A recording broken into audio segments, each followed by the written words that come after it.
Bueno, como decía, bienvenidos a esta mesa de educación en este congreso internacional que tenemos.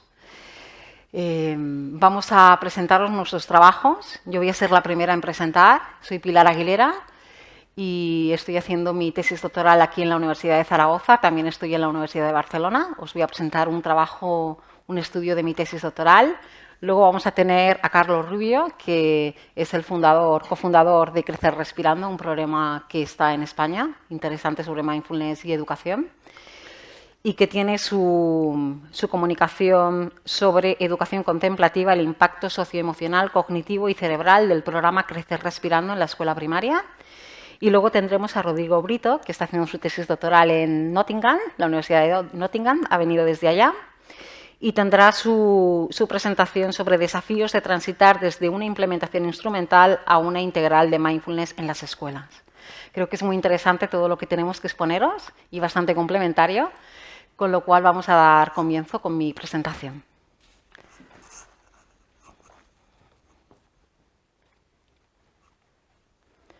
¿Se escucha bien?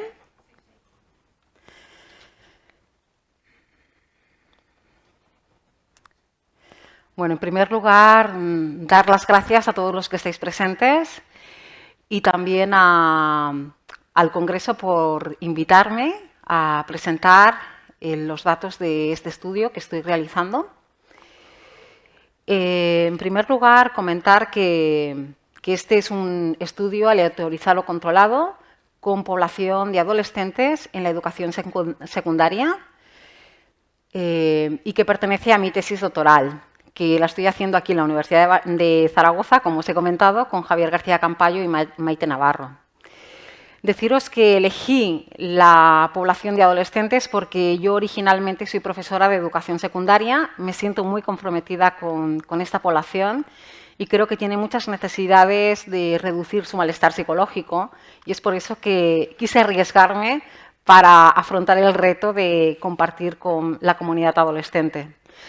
También os tengo que decir que hubo un primer diseño de estudio unos cuantos meses antes de que comenzara la pandemia. Yo comencé mi trabajo de campo unos 3 o 4 meses antes de empezar la pandemia y mi trabajo de tesis, que tenía que ver con un enfoque integral de escuelas despiertas, lo tuve que abandonar a medio camino. Tuve que posponer mi tesis 1 año y medio y tuve que reconducirla con un nuevo estudio que fuera viable con la situación social que estábamos viviendo por entonces. Con lo cual, el estudio que os voy a presentar es diferente del que yo tenía propuesto, pero ha sido la posibilidad de poder continuar con mi tesis doctoral. ¿Vamos allá? Uy, esto le he dado a donde me han dicho que no tenía que darle. Entonces, no sé si alguien me puede ayudar. Ahora, ya está. Bueno, sabemos que en la etapa de la adolescencia hay un alto riesgo de presentar problemas mentales, todos conocemos. Es una etapa en que los niños tienen muchos cambios en la relación con sus padres, conexiones mucho más íntimas, también exploraciones de la vida sexual, social, están encontrando su propia identidad, tienen planes para futuro, aprenden nuevas habilidades para la vida adulta. Entonces, hay muchos cambios a nivel personal que se dan.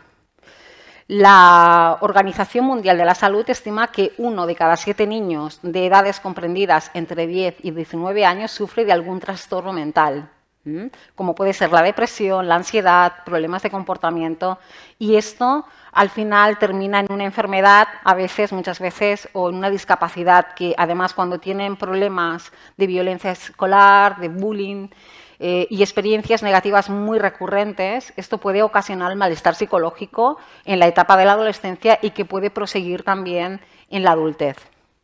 Así que vemos que la etapa de la adolescencia es una etapa muy importante para intentar promover programas de bienestar emocional especialmente. Hay muchos programas de prevención que se han impartido en las escuelas con la etapa de la adolescencia y que han sido muy exitosos. En cuanto a los beneficios de las intervenciones basadas en mindfulness y en la educación secundaria también hay algunas consecuencias positivas, como bienestar psicológico, estrés, ansiedad. satisfacción con la vida, el clima escolar, una actitud ecológica y no violenta. Nosotros estábamos interesados en estas consecuencias positivas. También es verdad que los estudios que tenemos recientes no son muy concluyentes en efectos muy significativos. Normalmente son efectos muy moderados y a corto plazo, con enfoques de 10 semanas. Esto es lo que nos sucede. Y para eso, pues, era un riesgo este tipo de estudio que estábamos introduciendo para la tesis doctoral. Aquí os presento algunos metaanálisis de algunas investigaciones. Especialmente me interesa la de la derecha, la que está allá, que es el proyecto Myriad, que es el proyecto más grande que se ha realizado para evaluar. Es un proyecto aleatorizado controlado en el Reino Unido que intenta evaluar si mindfulness, a partir de un programa de 10 semanas, tiene un efecto positivo en prevenir el malestar psicológico de los alumnos, ¿no?, de secundaria. Es un estudio muy parecido al que yo os voy a presentar. Las conclusiones de este estudio es que no ha habido ningún efecto positivo, más bien todo lo contrario, y que se contraindica incluso hacer programas de 10 semanas de mindfulness en la educación con adolescentes, si no están verdaderamente motivados o si verdaderamente, pues, no encontramos otro tipo de intervenciones mucho más ecológicas, relacionales e integrales. Esto es lo que encontramos en este estudio. El objetivo principal de mi estudio es evaluar la eficacia de un programa basado en mindfulness y compasión en la educación en la tradición de escuelas despiertas, que es el programa que yo dirijo, para reducir el malestar psicológico y promover resultados relacionados con la salud mental en adolescentes, comparado con una condición de control activo de relajación.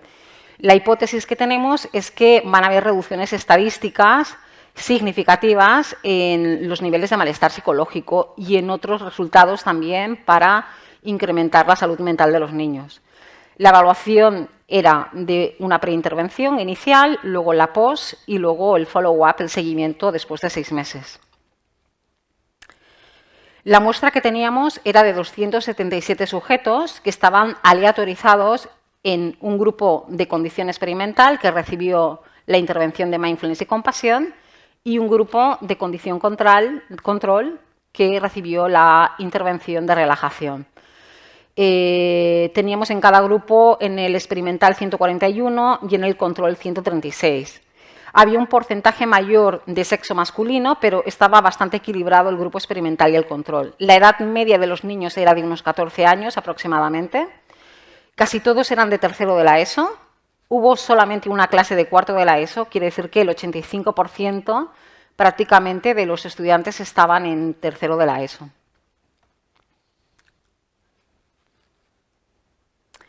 Os explico un poco el contexto de Escuelas Despiertas. Es un programa que ya he presentado varias veces en este congreso, que dirijo hace ya más de 10 años. Está inspirado en las enseñanzas del maestro Thich Nhat Hanh y de la comunidad de Plan Village. Uno de los aspectos fundamentales de este programa es la manera de implementarlo, que es un enfoque integral, donde se intenta abrir a toda la comunidad educativa, que todos estén de alguna forma trabajando de manera organizativa para poder introducir mindfulness a nivel global y de forma orgánica a largo término. Esto es importante para que los niños se puedan familiarizar poco a poco con mindfulness y que no se introduzca de manera abrupta.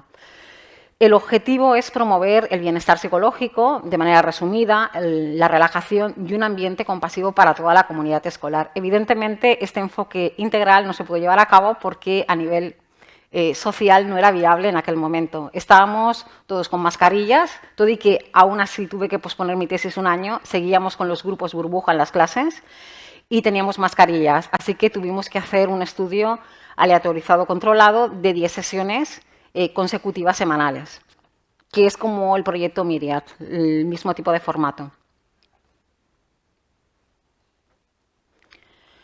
Entonces, en la condición de la intervención de Escuelas Despiertas, tuvimos 10 sesiones consecutivas de unos 45 minutos, particularmente, generalmente en tercero de la ESO, y sí que tuvimos instructores expertos que estaban certificados en toda la formación de Escuelas Despiertas, que estaban certificados para poder implementar mindfulness con niños. Eran instructores con una gran experiencia de años y también formados en otros programas. Entonces, sabemos que tenemos instructores bastante sólidos. Se diseñaron 10 sesiones en relación a la iniciativa Escuelas Despiertas que tenían que ver con la consciencia de la respiración, consciencia de las sensaciones en el cuerpo, relajación del cuerpo, relajación total, toma de consciencia de los pensamientos, dejar ir los pensamientos, vivir con más felicidad, con más alegría, gestionar las emociones difíciles, comunicarnos más conscientemente, resolver conflictos mucho mejor y también tener habilidades para cuidar del medio ambiente y tener una ética global, que es la finalidad última de Escuelas Despiertas. Estas sesiones estaban de alguna forma conectadas con estas 6 dimensiones del programa Escuelas Despiertas, que es la dimensión física, cognitiva, emocional, social, ambiental y global. De alguna forma es como una educación en valores a través del mindfulness y la compasión. Por el otro lado, la condición de la intervención de relajación, escogimos un programa de Bernstein and Borkovec y lo adaptamos a la educación secundaria. También hubieron 10 sesiones de 45 minutos. También prácticamente eran casi todos los alumnos de tercero de la ESO. Y en este caso, los que implementaban ese programa eran los mismos tutores de tutoría de los alumnos. En nuestro caso, en el grupo experimental de Mindfulness eran profesores externos que iban a la tutoría a implementar mindfulness y en este caso eran los propios tutores que hacían la tutoría con los niños. Este programa tiene que ver con la relajación muscular progresiva, con la respiración, con las visualizaciones. Las variables y medidas que destacamos, la principal fue el GHQ-12, que mide el malestar psicológico. También el MAS de mindfulness, autocompasión, clima escolar, clima de clase, hábitos de relajación, bullying y actitud ecológica. Nos interesaban estas medidas y especialmente la variable principal que es el GHQ-12.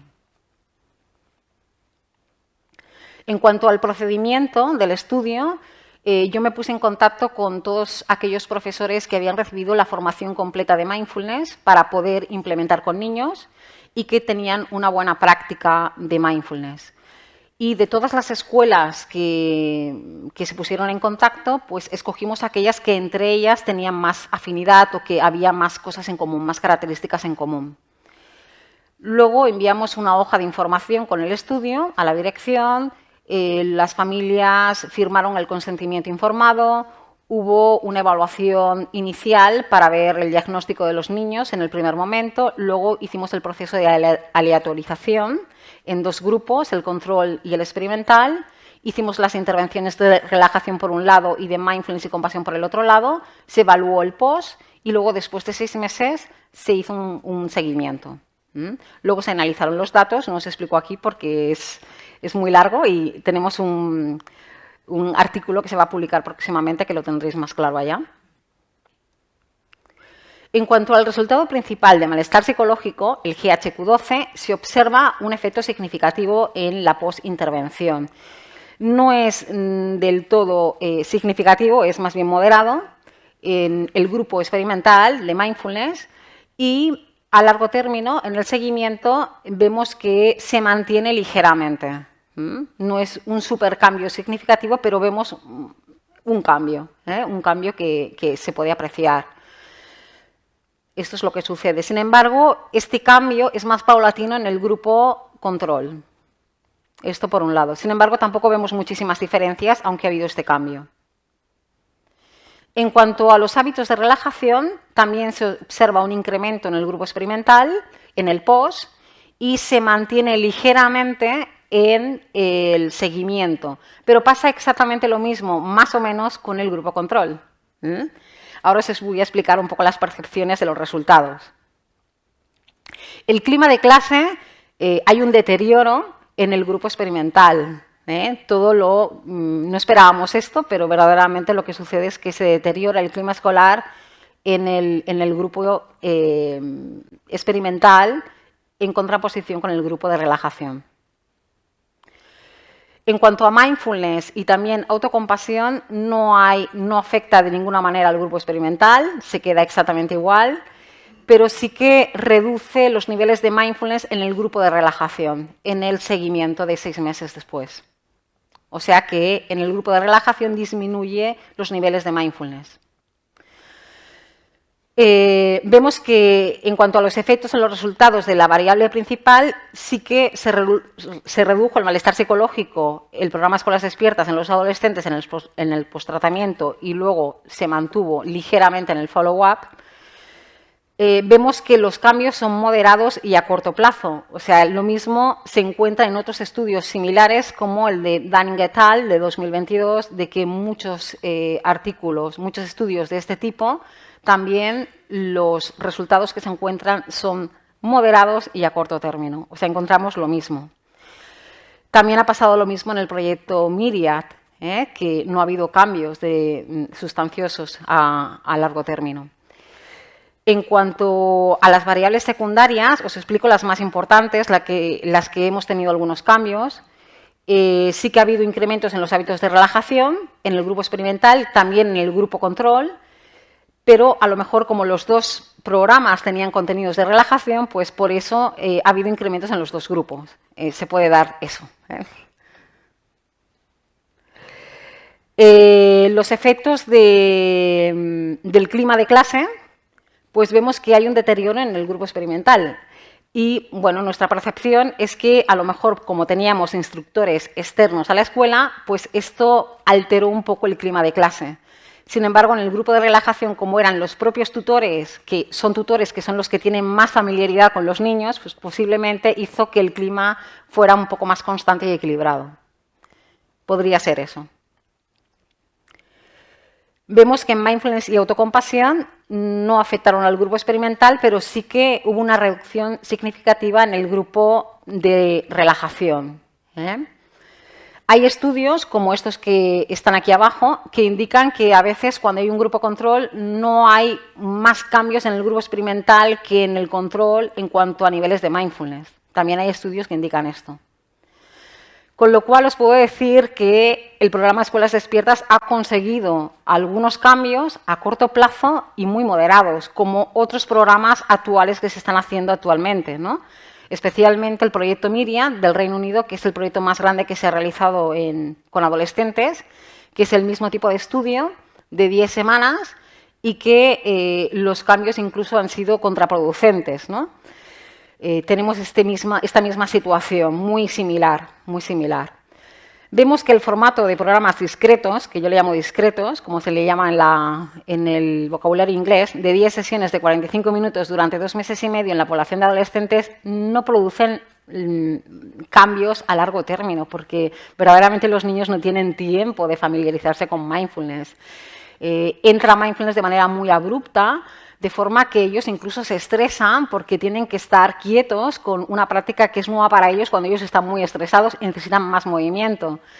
Entonces, vemos que este tipo de sesiones tan cortas, tan a corto término y quizás introducidas por expertos externos, pueden ser un poco abruptas y no conseguir la receptividad de los alumnos, que es muy importante. Mindfulness es una práctica intencional.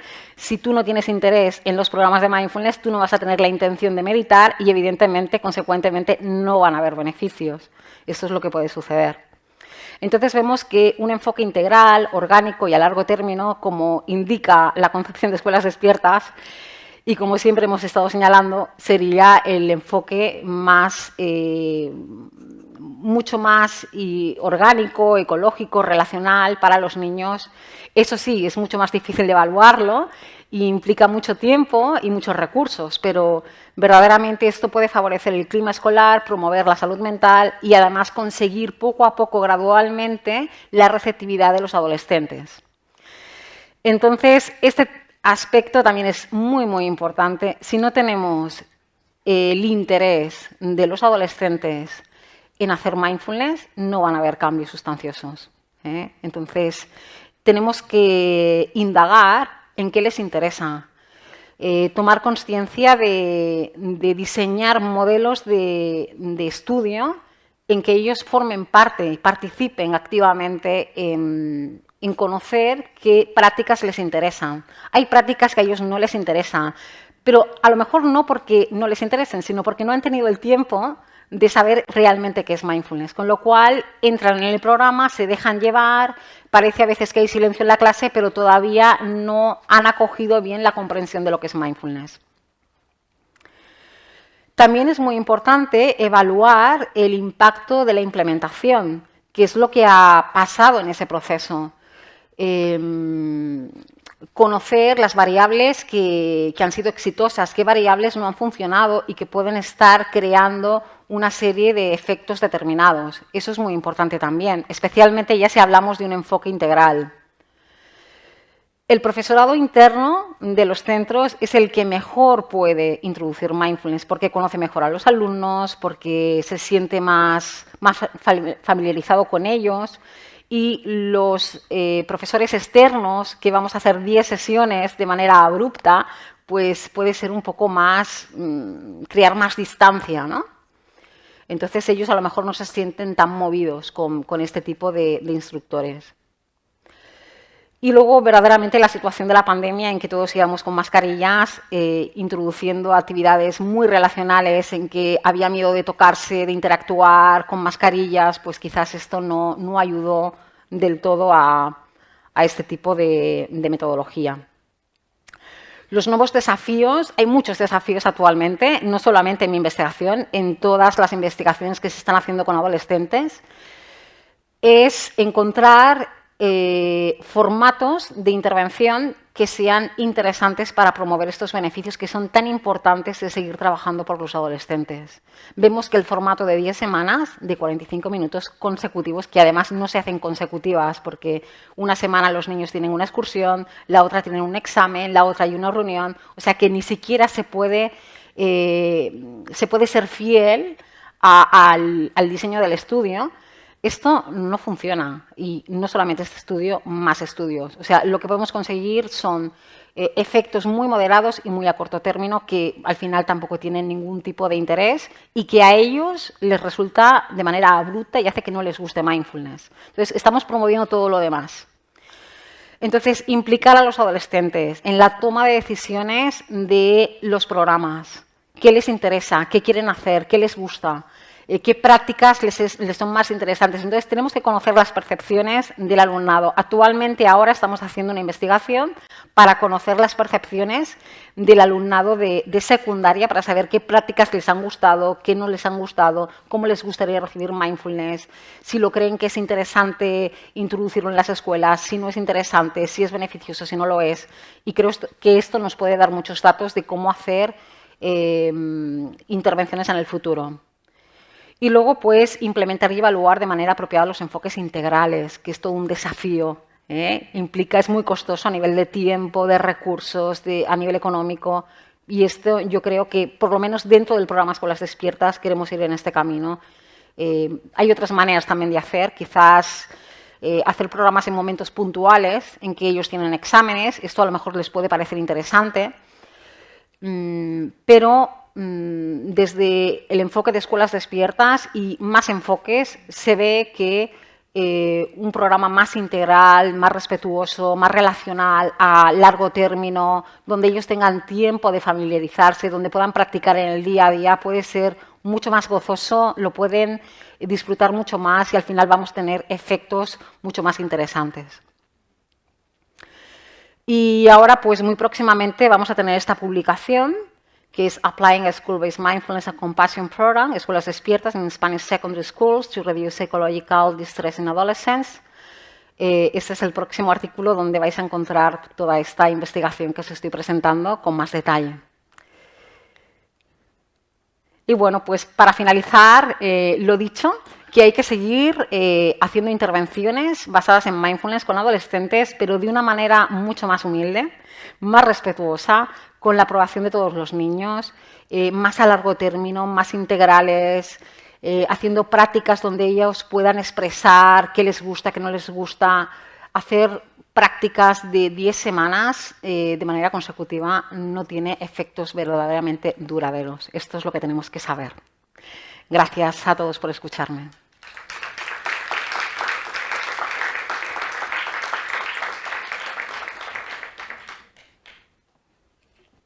A ver cómo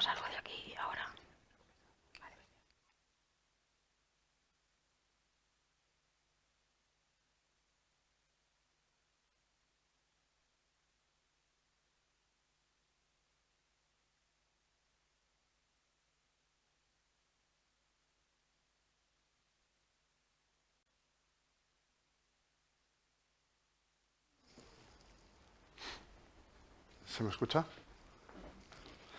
Muy bien. Yo tengo ganas de terminar mi presentación y escuchar a Rodrigo también para que podamos discutir también con lo que ha dicho Pilar. Así que voy a tratar de ser directo en los resultados que hemos obtenido nosotros.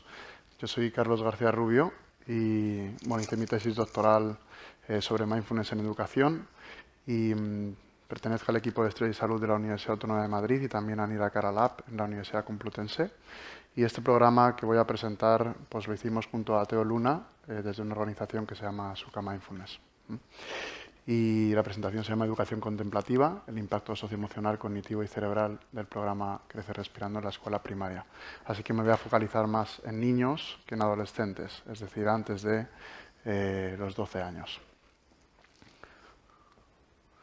Bueno, creo que esta pantalla se ha roto, no pasa nada. Siempre tiene que pasar algo. Decía que actualmente, igual que ha dicho Pilar, pues estamos en un contexto social que implica bastantes retos, ¿no? Ella ha mencionado el tema de la salud mental, por ejemplo, y sabemos que hay un problema grave de salud mental en adolescentes, pero también en niños. Ayer vimos una mesa muy interesante sobre el suicidio, por ejemplo, que es un problema pues, actual importante. En el mundo, ¿no? Solo en España, en el Reino Unido, en otros países. También tenemos problemas en la escuela de victimización y bullying, que además tiene mucha prensa, ¿no? Y es un tema relevante socialmente. También tenemos investigaciones que muestran que día a día la sociedad es más individualista y menos empática. Y que la disminución de la motivación se va produciendo a medida que los chavales van creciendo en la primaria, secundaria, van perdiendo motivación. Y va generando incluso abandono escolar temprano. Y luego estamos en un mundo que os voy a contar muy estimulado, con mucha sobreestimulación, ¿no? Lo cual requiere mucha demanda atencional, mucha demanda emocional, y eso nos implica unas habilidades para tener que adaptarnos al contexto pues rápidamente, ¿no? Este mundo... yo cuando vengo a Zaragoza lo agradezco porque vengo de Madrid y es una locura. Y aquí también sigue siendo una locura, pero un poquito menos. Así que, ahora se ha roto del todo, de verdad. Déjala así, no hay ningún problema. Sí, déjala así. Déjala. Sí, no hay problema. Entonces, la escuela del siglo XXI... digamos que debería tener una concepción un poco distinta a la escuela que hemos tenido del siglo XX, que proviene más de una concepción industrial de la escuela.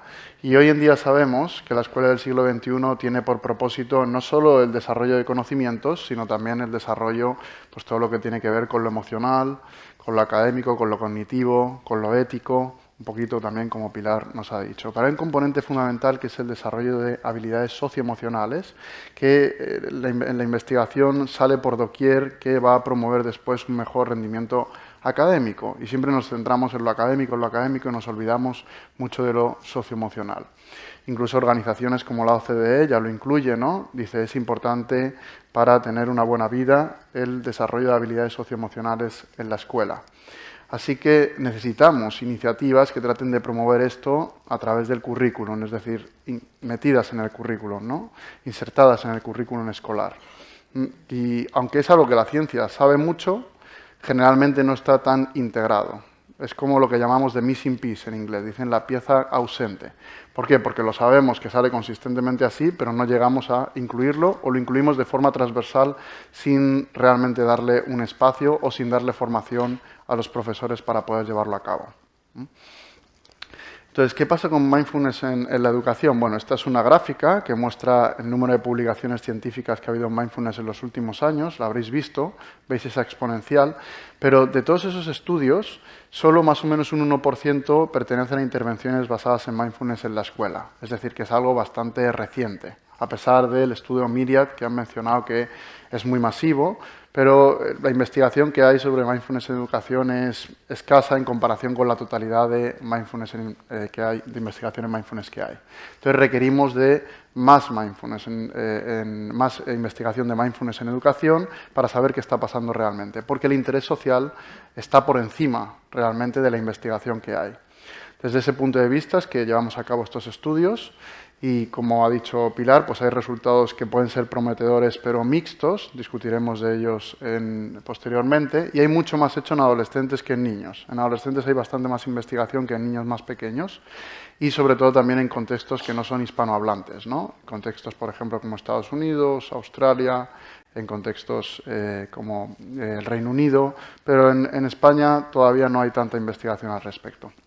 Así que desarrollamos un programa que después os voy a contar la efectividad, pero os voy a hablar un poquito de la hora, que se llama Crecer Respirando y que tiene 9 sesiones, más o menos de 50 a 55 minutos cada uno, a sesión semanal, tratando de respetar que cada semana se haga, y está diseñada para implementarse dentro del currículum escolar de 7 a 12 años. Se puede expandir hasta los 14, hemos visto que funciona bastante bien, incluso por debajo haciendo adaptaciones, pero la edad, digamos, en la que nos focalizamos es de 7 a 12 años.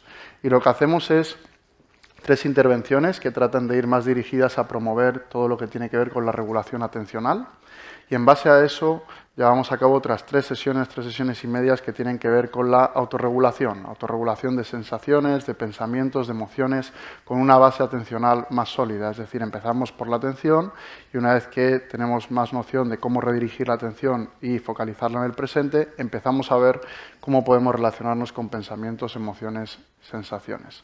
Y desde ahí salimos un poquito desde nosotros hacia el otro, ¿no? A promover conductas prosociales, es decir, ser capaz de ponernos en el lugar del otro empáticamente y traer conductas prosociales como la compasión, el altruismo, la gratitud, pero en ese orden. Es por eso que lo hacemos con ese orden lógico.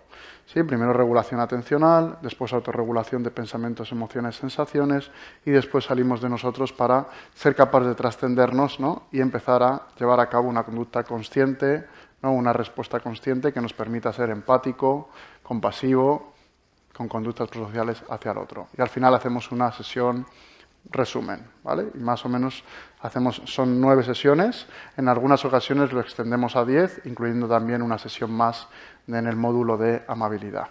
Entonces, ¿qué hacemos? Pues en el módulo de atención, en la regulación atencional, para aprender a atender la experiencia del momento presente, a través de los sentidos, con actitud de curiosidad, apertura y amabilidad, y como he dicho, focalizándonos en redirigir la atención y aumentando la conciencia corporal.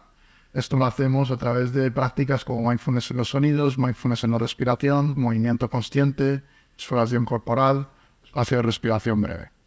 En el segundo módulo nos focalizamos más en promover la metacognición, el descentramiento, la desidentificación, la no reactividad y la aceptación de la experiencia, sobre todo con experiencias más desagradables, aquellas que tendemos a rechazar más y que no sabemos cómo relacionarnos con ellas.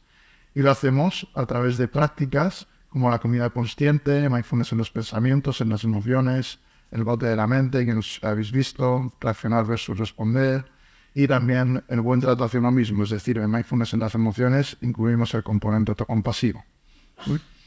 Sobre todo con experiencias más desagradables, y con aquellas que no nos gustan tanto y que desde pequeñitos, ¿no? Cuando nos encontramos en una situación que no nos gusta, ¿qué hacemos con ello? ¿Cómo nos relacionamos con ello? Y tendemos generalmente a evitar, a rechazar. Y sabemos que la evitación y el rechazo son, de alguna manera, las formas de relación mejores para generar problemas psicológicos y mantenerlos en el tiempo. Y en el módulo de amabilidad exploramos el cuidado del uno mismo y de los demás, investigamos en la experiencia de la amabilidad, de la humanidad compartir la interdependencia a través de meditación de autocompasión, meditación loving kindness o bondad amorosa, meditaciones de interdependencia y otra serie de ejercicios. La metodología que utilizamos es experiencial, interactiva, participativa, se centra en el estudiante y combina el aprendizaje en primera persona, es decir, meditaciones donde estamos aprendiendo con tercera persona, es decir, también componentes psicoeducativos. Y es fundamental el entrenamiento del instructor, el entrenamiento del profesor, para que tenga una presencia que permita dirigir sesiones de mindfulness entendiendo lo que está haciendo. Este es un factor fundamental y podremos hablar después en el proyecto Myriad cómo estaban entrenados los profesores, en este caso los profesores, si tenían la formación suficiente para poder implementar mindfulness y si los resultados pueden estar relacionados con eso, quizá. Y el componente de indagación, que es fundamental, es decir, este componente de conversar sobre qué ha sucedido en la práctica después de cada meditación, que muchas veces en MBSR, MBCT, en todos los programas de adultos se le da un espacio central, pero sin embargo en los programas en educación no se le da tanto ese componente central y eso es fundamental, porque si no la experiencia puede caer en un espacio que no sepamos muy bien qué ha sucedido. Así que esa dirección de la indagación después de la práctica es muy relevante para desarrollar las habilidades de mindfulness y muchas veces no la tenemos en cuenta en los programas en educación.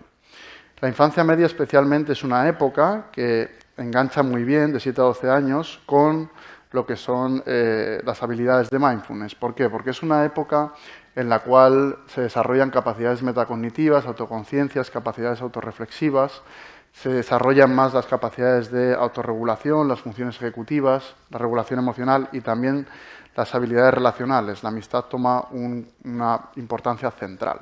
Entonces, desde ahí, digamos que hace un match, un emparejamiento muy bueno, lo que trae teóricamente mindfulness con las habilidades que se desarrollan en ese momento naturalmente a lo largo del desarrollo. Bien, bueno, si queréis saber un poquito más sobre el programa, en este libro hay un capítulo que habla más sobre el programa Crecer Respirando, creo que es el capítulo 10, si no me confundo, y también aparece, por ejemplo, Escuelas Despiertas y otros programas de ámbito nacional. Voy a presentaros un compendio de estudios. Esto va y viene, va y viene. Es como que nace y muere, nace y muere. Un compendio de estudios donde os voy a contar un poquito la efectividad del programa desde una metodología cuantitativa y cualitativa y también con cuestionarios, con profesores, con niños y también a nivel cerebral. ¿De acuerdo? Entonces, voy a presentar 3 estudios. El primero de ellos hecho aquí en Madrid. ¿De acuerdo? Aquí, bueno, aquí no estoy en Madrid. Esto en Madrid, ahí se ha notado mi deriva etnocentrista. Hecho en Madrid, ¿de acuerdo? Aquí en ámbito nacional en España, en 2 colegios con 350 niños aleatorizados. Ahora contaré un poco más. Un segundo estudio que hicimos en Chile, con población en riesgo, con Caterina Andreu, que está aquí, con Claudio Araya, que está aquí, y otros investigadores y otros instructores de mindfulness. Y bueno, lo llevamos allí hace unos años, ahora hablaré un poquito de ellos, y ahí hicimos un estudio cualitativo y también un estudio viendo el impacto que tenía sobre el desarrollo cerebral. Entonces voy a ser rápido, os voy a comentar un poquito los resultados que tuvimos sin entrar en mucho detalle sobre los procedimientos. ¿De acuerdo? Bien, el primero de los estudios se publicó hace 2-3 días en Journal of School Psychology, una revista bastante potente de educación, y dice efectividad y mecanismos de cambio de una intervención basada en mindfulness en niños de educación primaria, un estudio aleatorizado controlado. Lo que hicimos fue un diseño de lista de espera, es decir, que la mitad de los niños fueron aleatorizados, la mitad de las clases, 8 clases, fueron aleatorizados a Crecer Respirando y las otras 8 clases no hacían nada. Y cuando terminamos en las primeras 8 clases, empezaron a hacer las otras 8 clases el Crecer Respirando. De esa forma, en un curso escolar, todos los niños recibían el programa de forma ética. No se quedaba ninguno sin recibirlo. Problemática, que perdíamos el seguimiento. Tenemos un seguimiento sobre el grupo experimental, pero no os voy a poder hablar de seguimiento per se, porque tenemos un prepost, pero no podemos comparar justamente por cumplir esa condición ética, digámoslo así. Podríamos haber esperado al siguiente año, pero bueno, eso es muy complicado en la escuela. Investigar en la escuela es muy complicado. ¿Sí? Entonces, ¿qué obtuvimos? Fijaos, obtuvimos un aumento significativo en las habilidades de mindfulness, lo cual es muy relevante porque estamos haciendo intervenciones basadas en mindfulness. Y entonces lo que queremos es aumentar las habilidades de mindfulness. Y necesitamos programas que sean capaces de promover las habilidades de mindfulness, que es nuestro objetivo fundamental. Y lo que vimos es que a través de la CAM, que es una escala que mide la relación que establecemos con pensamientos y emociones, de mayor apertura de aceptación versus de mayor rechazo, teníamos que el grupo control descendía un poquito, muy poquito, y el grupo experimental aumentaba significativamente, esa primera columna en la izquierda. En inflexibilidad psicológica no obtuvimos resultados, pero en regulación emocional, una vez más, tenemos resultados positivos, un aumento significativo dicho por los profesores. Esto es una escala dicha por los profesores que veían que los niños conductualmente se regulaban mejor emocionalmente. Tenemos cambios también en prosocialidad, cambios en relación de una disminución en los problemas de relación entre iguales, ¿sí? Tenemos una disminución en la ansiedad. La satisfacción vital no hubo un cambio significativo, tampoco en los síntomas emocionales, pero sí tenemos un descenso en el grupo control, un descenso en el grupo control de la implicación de la motivación o de la implicación conductual, implicación emocional en el aula. ¿Qué quiere decir esto? Fijaos, se mantiene en el grupo experimental, es decir, Crecer Respirando es capaz de sostener que la motivación se mantenga a lo largo del año, pero el grupo control desciende, algo que suele suceder. Cuando llegas al tercer trimestre, escucharéis a los profesores decir, ¿verdad?, que se acabe ya esto. En junio, con el calor que hace, ¿verdad?, hay un descenso en la motivación a lo largo del año. Y Crecer Respirando logra sostener lo que es la motivación. No mejorarla, pero sí sostenerla, que es como mejorarla en cierto modo, mantenerla. Y luego las notas mejoran igual en los dos grupos. El rendimiento académico mejora a lo largo del curso por igual en los dos grupos. Bien, lo que vimos también es que había una serie de mediadores, es decir, de mecanismos que explicaban los cambios en algunos de los resultados. ¿Cuáles eran los procesos que estaban implicados en estas mejoras?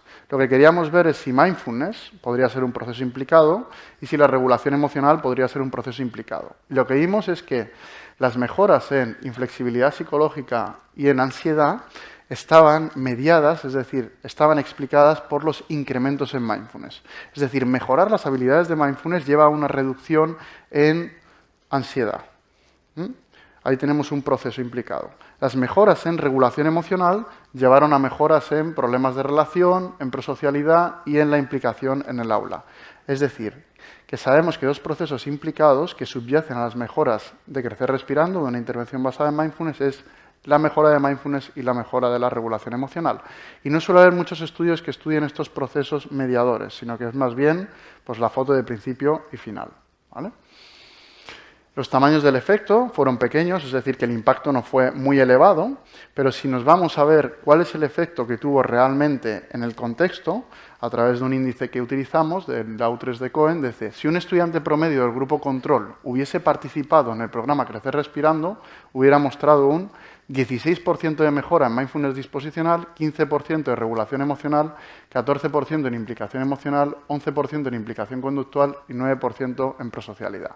Y un descenso del 11% en ansiedad y 14% en problemas de relación. Para 9 semanas no está mal ese movimiento de percentiles. Es decir, estamos hablando de percentiles ahí. Bien, vamos a hablar ahora un poquito de lo que hicimos en Chile y del estudio cualitativo. Fijaos, lo que tratamos de explorar fue el impacto emocional, cognitivo y conductual del programa Crecer Respirando a nivel relacional y de clima de aula y también a nivel individual. Para ello utilizamos la teoría fundamentada y también un análisis temático, con una población, que pongo ahí los datos, que se puede ver que era una población en riesgo.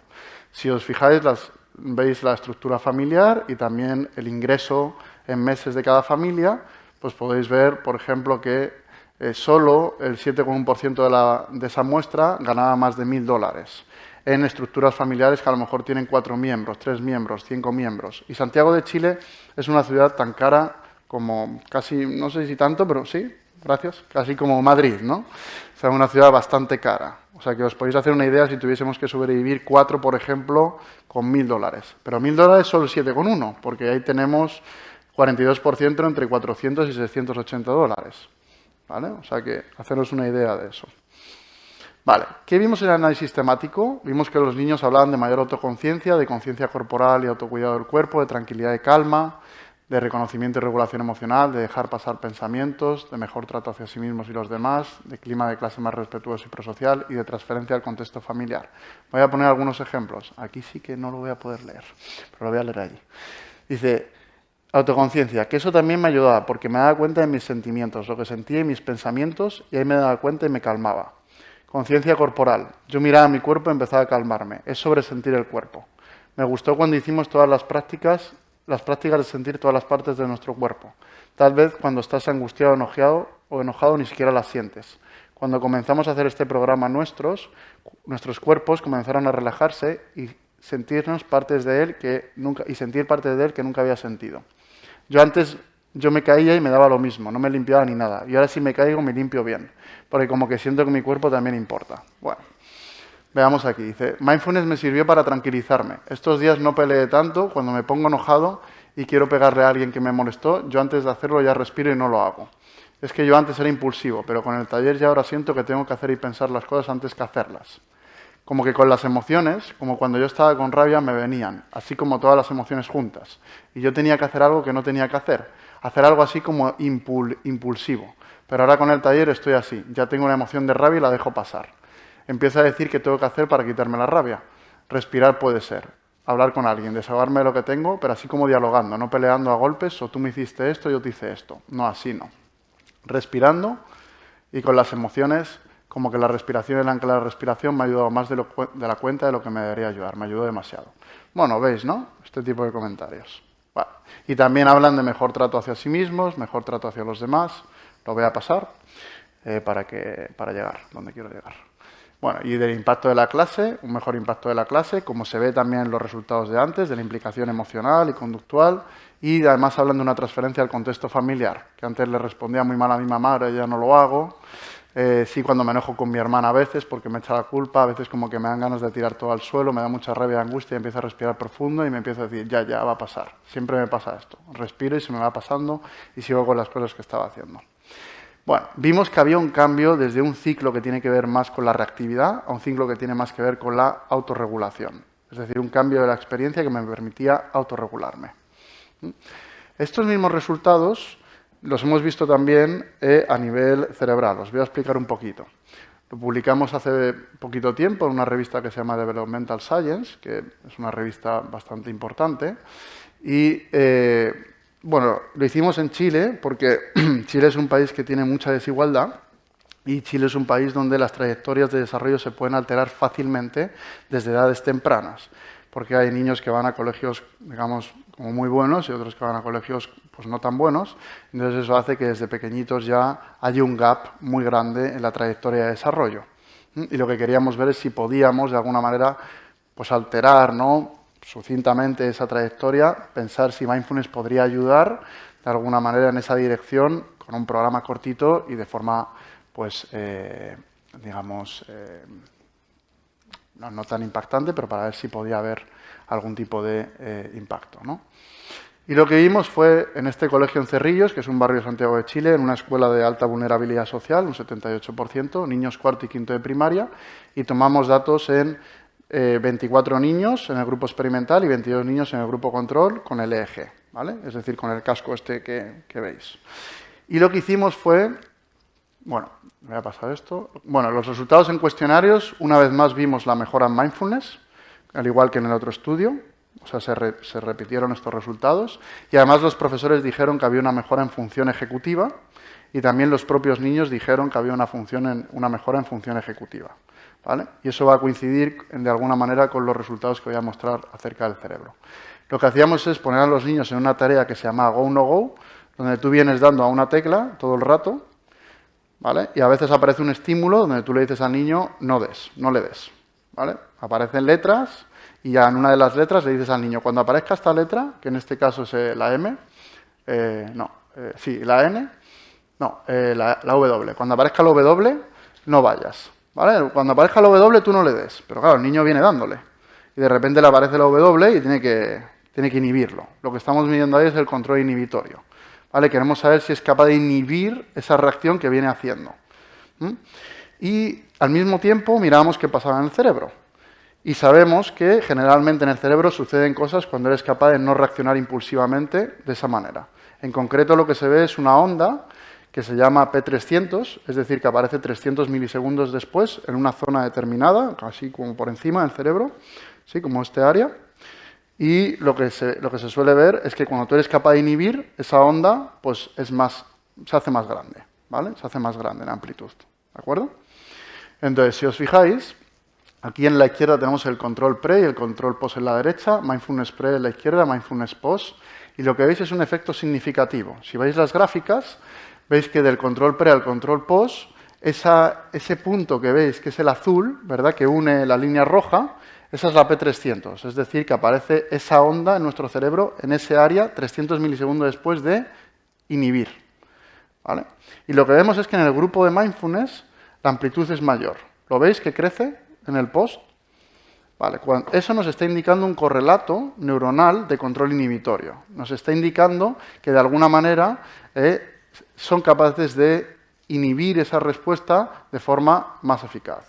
¿De acuerdo? Es un correlato neuronal de ese proceso que se llama control inhibitorio. ¿De acuerdo? Y esto es un resultado potente. Es decir, porque estamos viendo un cambio cerebral después de una intervención de mindfulness de 9 semanas simplemente en un proceso básico de función ejecutiva que es el control inhibitorio. ¿Vale? Bien, por lo tanto, conclusión. Una intervención breve basada en mindfulness, como crecer respirando, implementada en la escuela de educación primaria, puede ser útil para promover el desarrollo socioemocional, cognitivo y cerebral. Las limitaciones. Las intervenciones no fueron dirigidas por los profesores de la escuela, por lo tanto, la sostenibilidad y escalabilidad es muy limitada, o totalmente limitada. Hay una ausencia de seguimiento, así que el impacto puede que no se sostenga. Y las futuras líneas tienen que ir en una dirección de un entrenamiento efectivo al profesorado, que sea auténtico, responsable, eficaz y que pueda llevarlo a cabo desde ese lugar, sabiendo lo que estamos haciendo, para que la escalabilidad y la sostenibilidad se produzca a lo largo del tiempo y que sea más integral también, como ha dicho Pilar, y que la inclusión vaya más allá de los programas de 9 semanas. Esto es simplemente un programa que es un inicio, pero que nos da una serie de resultados que dice, oye, si esto en 9 semanas puede ser así, a lo mejor si lo hiciésemos a largo plazo y más expansivo y bien hecho, pues podría tener resultados muy importantes. ¿De acuerdo? Y ya está, iba a poner un vídeo, pero no sé si tengo tiempo. ¿Tengo tiempo o no tengo tiempo? Compañeros, ¿tengo tiempo o no tengo tiempo? Vale, voy a ponerlo.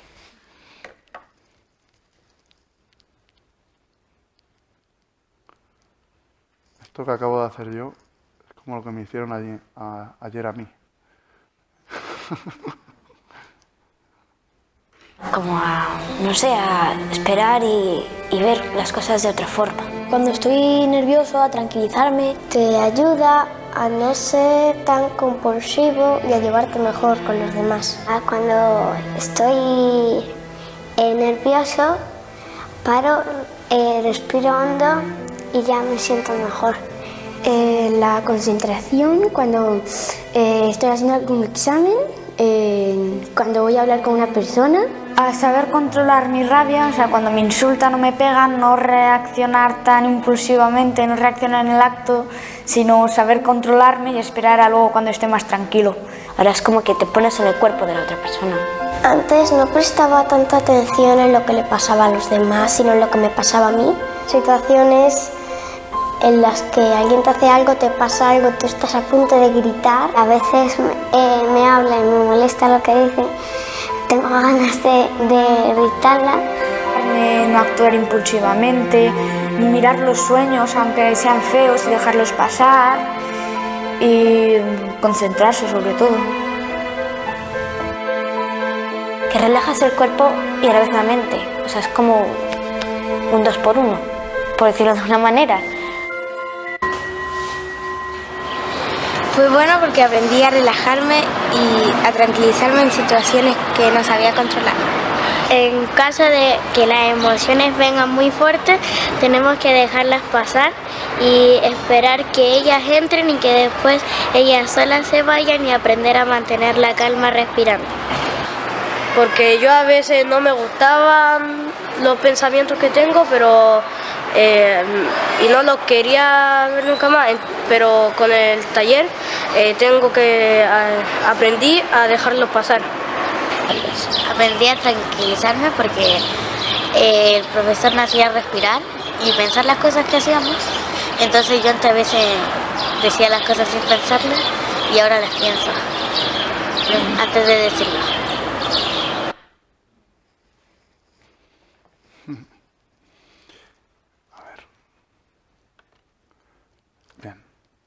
Entonces, bueno, como habréis visto, eran entrevistas que les hicimos a los niños después de la intervención, a los niños españoles, a los niños chilenos.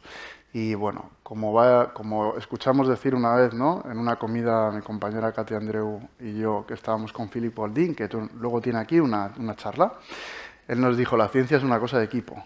Y obviamente, así que pues ahí podéis ver todas las personas y equipos que han estado implicados, que son muchísimas, con todo esto que he contado, un trabajo casi de 7 años, o sea que imaginaos cuánta gente ha participado, y también ha habido una financiación por parte del Mind and Life y también por el Ministerio de Educación y Cultura, así que muchísimas gracias por la atención y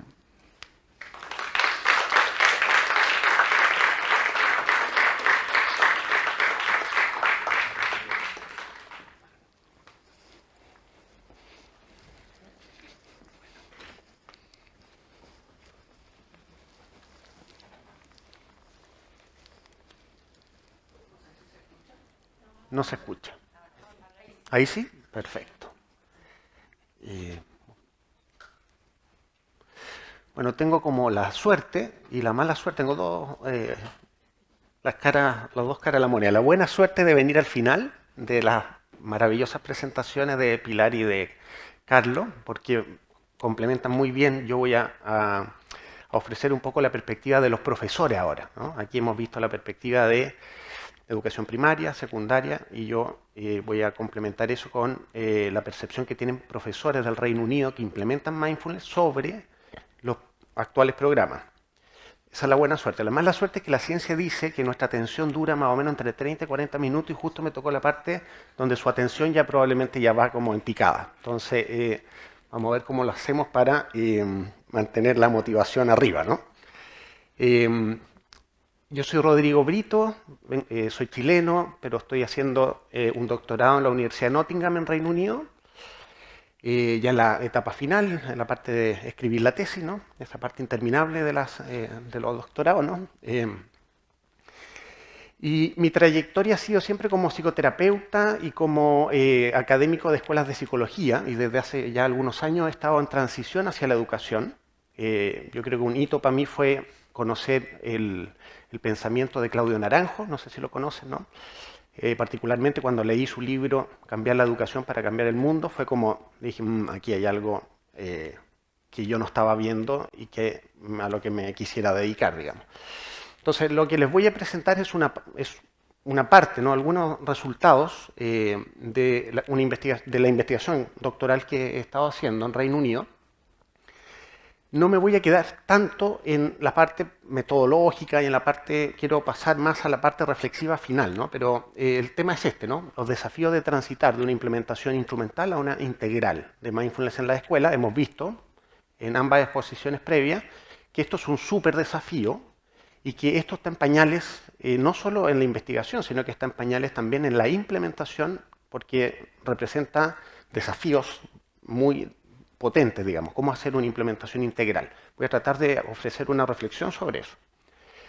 Entonces voy a partir contándole un poco el contexto de mi investigación, del propósito, algunos resultados, algunos solamente, y me gustaría centrarme más en la parte 3, ¿no? Algunos principios básicos para una implementación integral y sus desafíos. Entonces, en el contexto del Reino Unido, ya habló Pilar y también mencionó Carlos el proyecto, el Myriad Project, que es un proyecto que lleva 8 años desarrollándose en Reino Unido, que es un megaproyecto, probablemente el más grande del mundo, que ha investigado un programa particular de mindfulness con adolescentes, ¿cierto? Y se ha ido investigando a lo largo de 8 años y el año pasado se publicó un reporte acerca de ese proyecto, donde Pilar ya contó más o menos las malas noticias del proyecto, que es que después de 8 años implementando mindfulness y comparándolo con la provisión usual que tenían las escuelas del Reino Unido en educación socioemocional, mindfulness no parece mejorar el otro programa. No es que lo empeore, sino que no mejora, no es mejor. El programa que se implementó está inspirado en el Mindfulness in School Project, que es un proyecto más antiguo del 2009, ¿no? Creado por educadores del Reino Unido, que generó 2 programas, uno para primaria y otro para secundaria, el PAUSE-B para primaria, el DOT-B para secundaria. Este fue un estudio que implicó mucha gente, digamos, más de 28.000 alumnos, o sea, es un proyecto grande. Y ha generado, desde que se publicó el reporte el año pasado, ha generado mucho debate, al menos en Reino Unido. No sé cómo ha sido en el resto digamos, en el resto del mundo, pero me he estado leyendo un montón de papers que han surgido a partir de ese paper, ¿no? Los mismos autores de ese estudio ya han publicado por lo menos 3 papers tratando de pensar y de reflexionar sobre qué pasó, ¿no? Hay que decir que, aunque no mejoró lo que estaban buscando mejorar, que era prevención de salud mental en adolescentes, sí mejoró clima de aula y sí mejoró bienestar docente. Eso de todos modos es importante señalarlo, ¿no? O sea, sí tuvo algún impacto en algún área. Y el debate que se ha producido, yo lo reduciría, ¿no? Lo esquematizaría de esta manera. Está la gente que está en el mainstream del mindfulness, es decir, gente que está interesada en programas estandarizados. Voy a sonar un poco crítico en esta presentación, pero no es mi intención hacer una crítica, ya el título, ¿no? Instrumental versus integral, puede sonar que lo integral debiera reemplazar a lo instrumental, ¿no? Pero la verdad es que lo instrumental tiene su razón de ser, ¿no? Pero bueno, hay personas que, y la mayoría, diría yo, de la gente que está implementando programas de mindfulness en los colegios, defienden una implementación estandarizada, es decir, con un cierto número de sesiones, de una cierta duración. Hemos visto acá algunos ejemplos de eso, ¿no? Sin ánimo de criticar, ojo, esto es solamente porque es un dato de la causa, ¿no? Son en general intervenciones de corto plazo, 10 semanas, 8, el del Myriad Project era de 10 semanas, digo de 10 sesiones, con un foco en la prevención de salud mental y cultivo del bienestar, pero a nivel individual usualmente. O sea, está enfocado a alumnos, a estudiantes directamente, para mejorar su bienestar.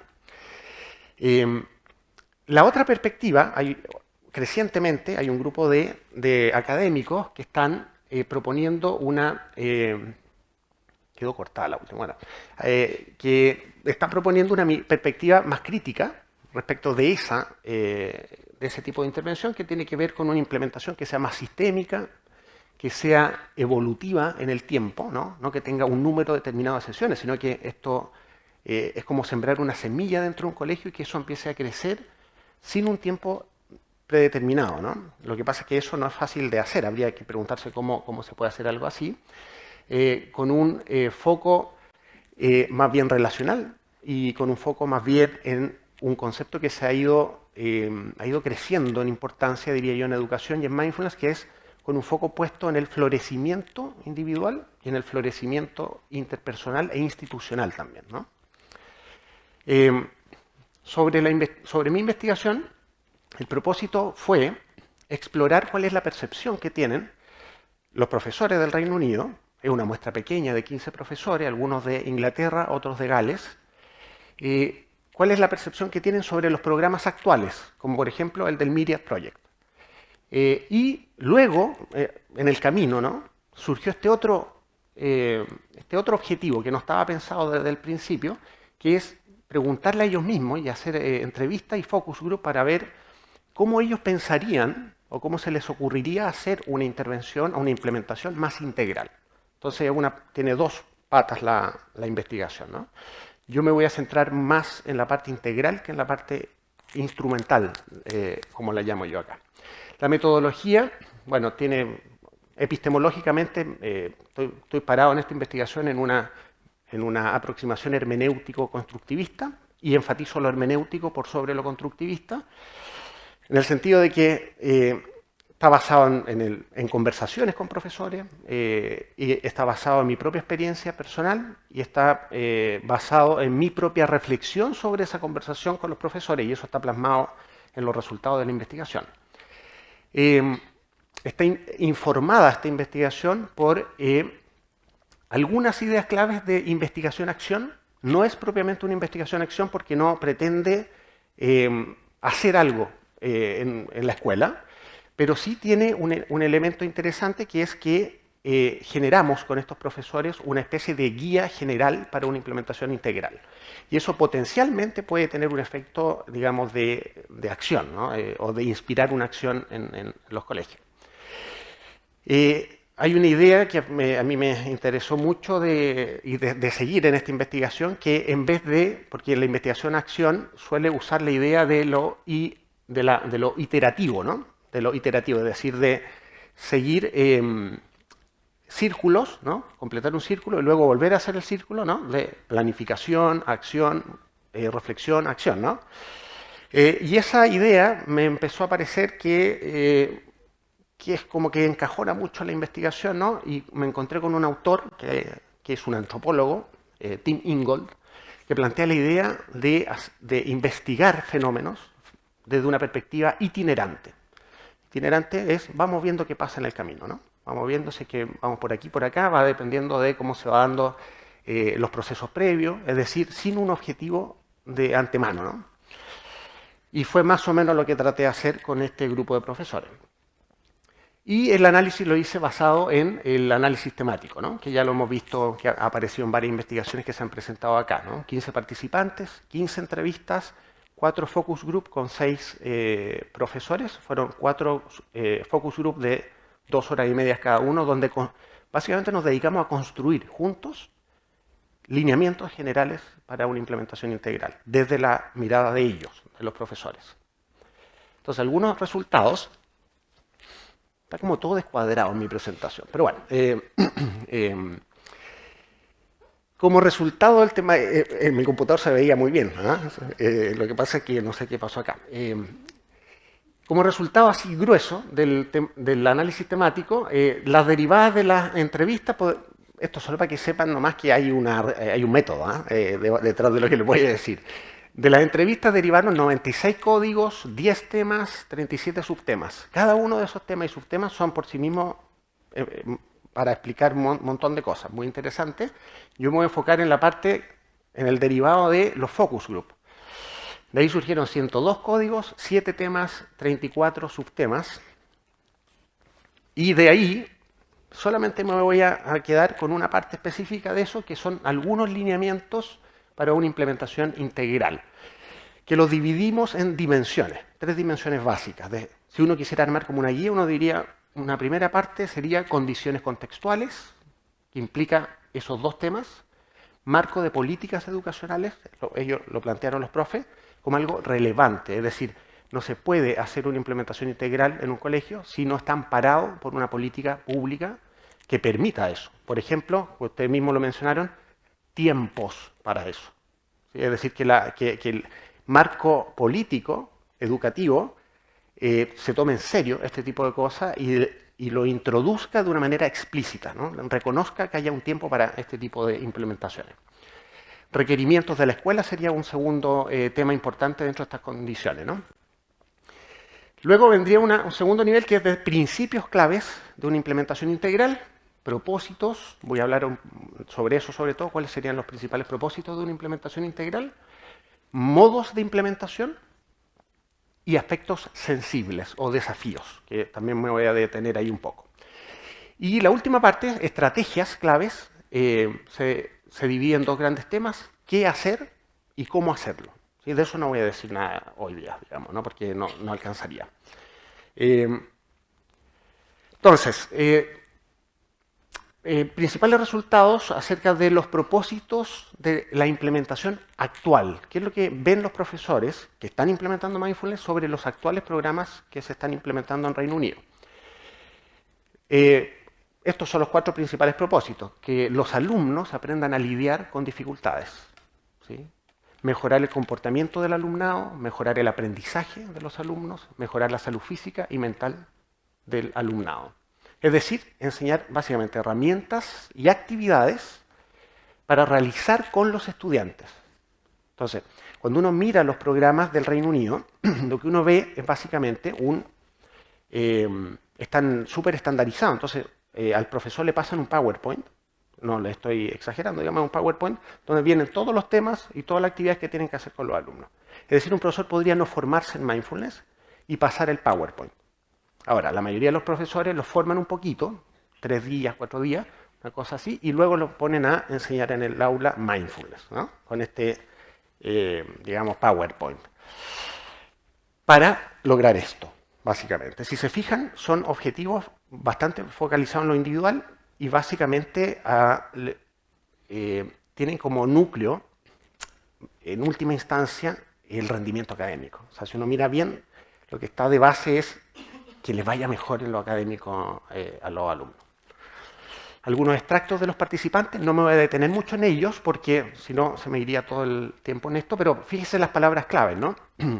Cuando los profesores hablan de este propósito, hablan de salud mental, mejorar lo académico, el aprendizaje, ¿no? Ok, y si que uno mira ahora qué piensan los profesores, cómo reflexionan respecto de los propósitos que podría tener una implementación integral, ahí aparecen estos temas, ¿no? Y fíjense lo distinto que son a los otros, ¿no? Hablan de florecimiento personal e interpersonal, autocompasión, compasión por otros, no los voy a nombrar todos, solo algunos. Enfoque educativo, este es muy importante porque la mayoría de los programas de mindfulness que se implementan en educación vienen con el sello de lo clínico, es decir, están tomados de modelos que vienen, por ejemplo, del MBSR o del MBCT, por ejemplo, ¿no? Y que han sido adaptados para la escuela, ¿no? Entonces, lo que dicen los profesores es que necesitamos programas que sean educativos, o sea, que tengan un objetivo educacional, no un objetivo terapéutico, que ayuden a transformar la cultura de la escuela y no solo bienestar personal. Y una última de todos esos, fomentar, algunos decían, ¿por qué no ayudar a fomentar una transformación social? Es decir, ¿por qué no mindfulness bien implementado en la escuela? ¿Por qué no podría ayudar a generar una sociedad, por ejemplo, más fraternal, ¿no? Más amorosa, más colaborativa? Entonces, aquí no se trata tanto de adquirir conocimientos ni habilidades, como en el otro enfoque, ¿no? Sino de cultivar un modo de ser más consciente y compasivo. De nuevo, aquí extractos de los participantes acerca de eso, por ejemplo, estar en contacto consigo mismo, que esto lo puedan llevar, que este bienestar lo puedan llevar a la vida diaria los alumnos, que no solo se quede ahí en el aula, crear un mundo más amable, estar atento a los demás, ¿no? Aparecen como temáticas empoderar decisiones más sabias, ¿no? Son palabras textuales de los profesores, ¿no?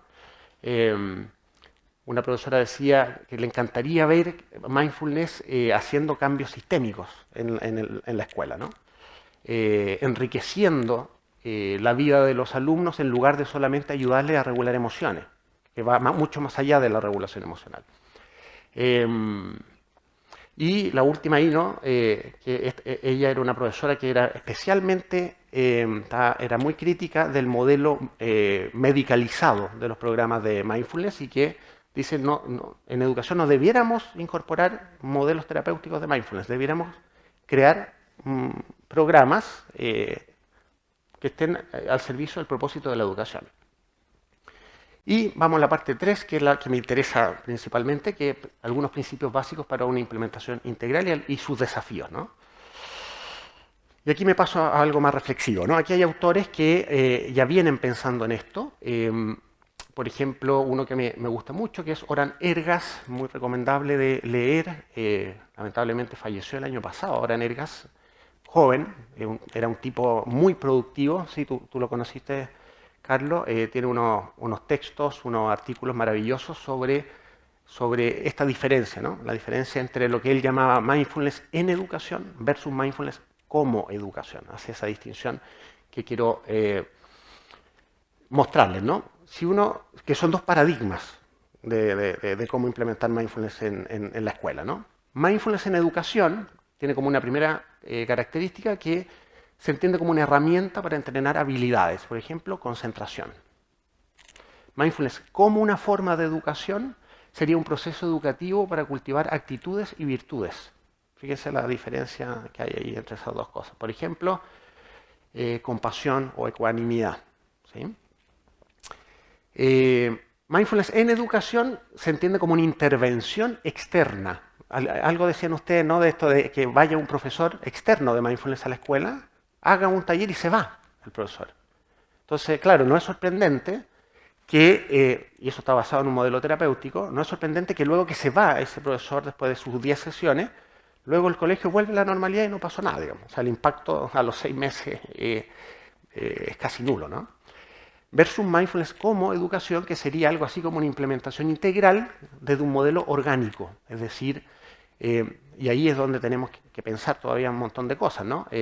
¿Cómo sería un modelo orgánico de mindfulness en la escuela? Por ejemplo, podría ser formar a algunos profesores de la escuela en forma intensiva y extensiva, y que luego ese grupo de profesores dentro de la escuela empiece a desarrollar a regar esta semilla, ¿no? De maneras que cada escuela tendría que decidir, no en forma estándar, ¿no? Mindfulness en educación tiene un foco individual, basado en el rendimiento, usualmente, y en cambio, Mindfulness como educación tiene un foco sistémico relacional, ¿sí? Es decir, las relaciones importan más que el éxito académico del individuo. Hay una aproximación en la versión instrumental, ¿no? Habría una aproximación de corto plazo y estándar, en cambio en la otra una aproximación de largo plazo y evolutiva. Y una última diferencia que plantea Ergas es que, no, esto no lo plantea Ergas en realidad, esto es una idea que planteamos el equipo con el que estoy haciendo la investigación. Publicamos un paper hace un par de años sobre el potencial efecto iatrogénico que puede tener una intervención instrumental de mindfulness en las escuelas, ¿no?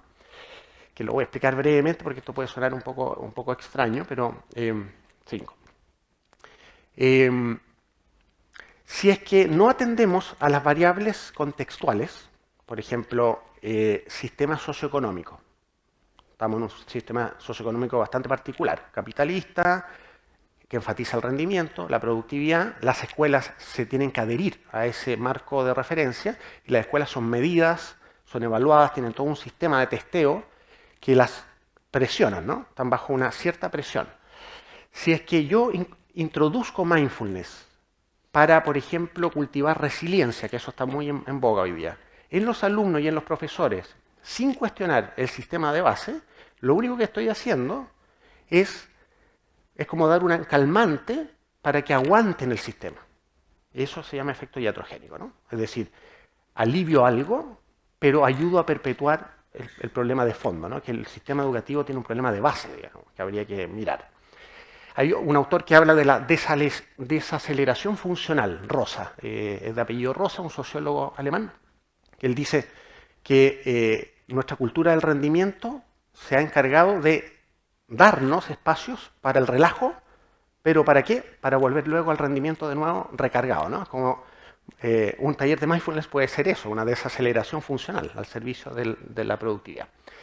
Desde el otro punto de vista, habría que pensar mindfulness más bien como con un efecto transformativo, digamos, orgánico.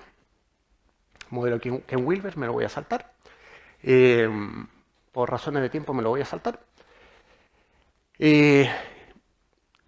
Cuando uno piensa los conceptos claves que están en juego cuando uno junta mindfulness con educación, uno, por lo menos a mí me ha pasado ahora haciendo esta investigación, que he hecho esta distinción, ¿no? Hay que distinguir, que yo creo que usualmente las escuelas no hacen esta distinción, hay que distinguir salud mental de bienestar, de florecimiento humano, ¿no? Son conceptos distintos.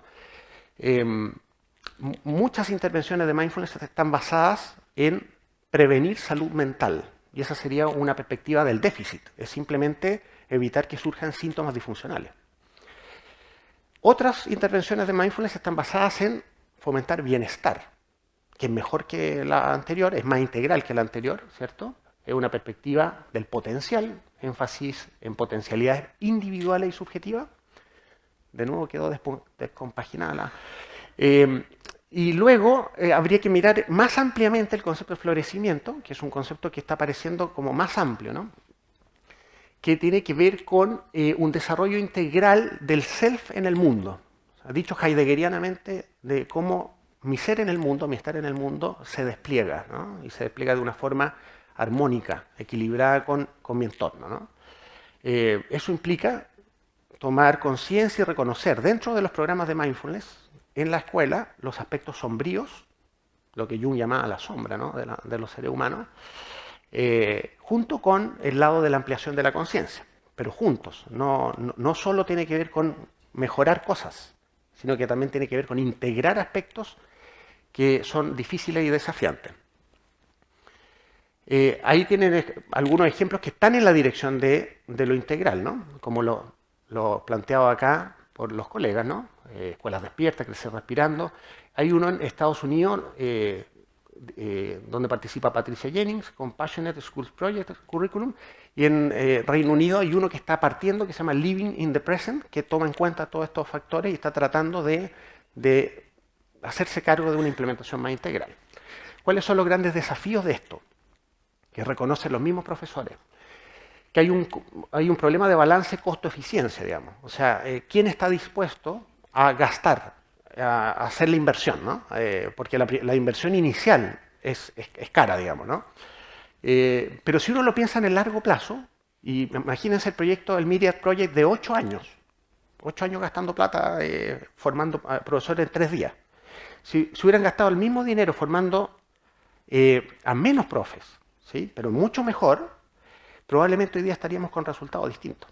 Tal vez mucho menos ambiciosos, pero con resultados en algunas escuelas mucho más contundentes, ¿no? El otro desafío es que son implementaciones frágiles, porque suelen depender de que haya una cabeza en la escuela que esté comprometido y entienda el sentido de hacer este tipo de implementaciones. Y si esa cabeza no está, todo para abajo se derrumba, digamos. Hay un problema con esto, ¿no? Con la participación voluntaria, que también lo mencionaron acá los colegas, que es que no se puede obligar a los alumnos ni a los profesores a tomar este tipo de implementaciones. Pero tenemos el problema de necesitamos una masa crítica. Aquí tenemos una paradoja, ¿no? ¿Cómo lograr una masa crítica sin obligar? No estoy respondiendo a la pregunta, la estoy simplemente formulando. Es un problema, digamos, es un problema. Y la otra que se repetía mucho es que hay que tener expectativas realistas con mindfulness. Y mindfulness no es una panacea, digamos, hay una profesora que decía, no es una varita mágica para resolver todos los problemas, pero cómo compaginar eso con que sea transformativo. O sea, que sí tenga un elemento transformativo, pero sin expectativas exageradas, ¿no? Ahí hay extractos sobre eso, sobre las limitaciones, todo descompaginado de nuevo. Entonces, muy en resumen y en conclusión, una implementación instrumental corre el riesgo de generar un efecto iatrogénico, es decir, mantener funcionando un sistema que de base habría que reformular, digamos. Me hubiera encantado hablar mucho más de educación, ¿no? Porque esto implica meterse en temas educativos propiamente tales, pero bueno, hay que hacerlo en algún punto. Una implementación integral tiene que ver con una incorporación más bien orgánica, procesual, evolutiva. Es una aproximación educativa, ¿no? Basada en principios y prácticas de mindfulness. Basado en principios y prácticas de mindfulness, ¿sí?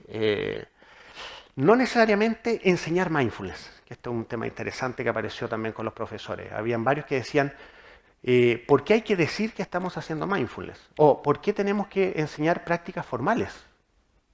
Si existe un montón de maneras de transmitir mindfulness en la vida diaria, que es lo que se conoce como prácticas informales, y lo que se reivindica acá es, démosle mucho más a lo informal, y dejemos lo formal para cuando eso sea posible hacerlo, ¿no? Pero no ponerlo como prioridad.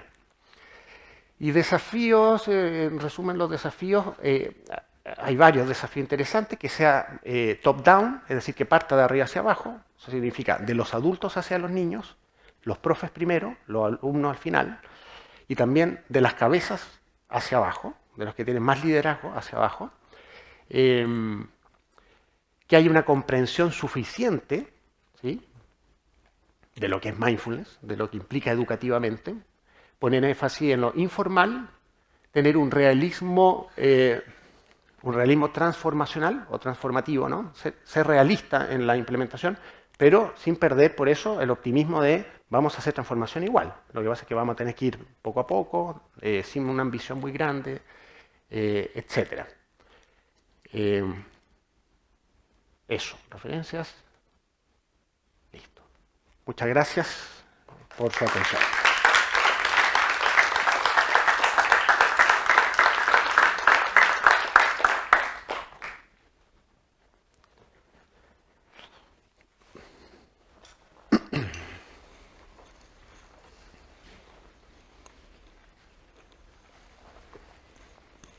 Pues gracias por las intervenciones. Creo que ha sido muy complementario todo lo que hemos expuesto. Y ahora, si tenéis alguna pregunta, pues es el momento de... Tenemos 15 minutos, nos han dicho, para hacer preguntas.